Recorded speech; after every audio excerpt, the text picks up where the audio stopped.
Bom, galera, tô com um Corsa aqui hoje, deixa eu ativar aqui.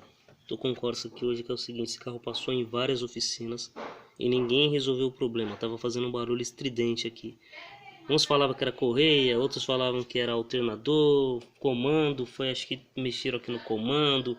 Aí falaram que a bomba não tava lubrificando o sistema, entendeu? Nossa, falaram um monte de baboseira aí. Porém, vou mostrar aqui pra vocês, olha só. A folga, ó. Como balança aqui, ó, a polia da bomba, ó. Olha só. Deixa eu pegar aqui de um jeito aqui, ó. Olha a folga, entendeu? Então, fiz o diagnóstico aqui. Vou estar fazendo a substituição, já tô com outra bomba aqui. Deixa eu... Aqui, ó.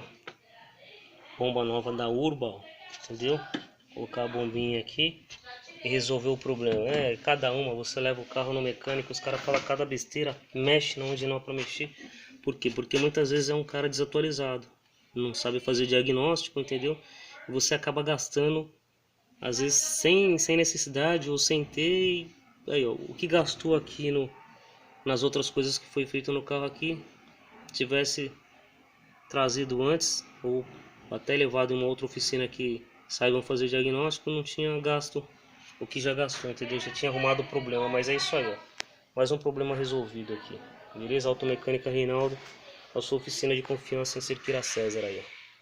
Especialista técnico em injeção e mecânica aí. Valeu.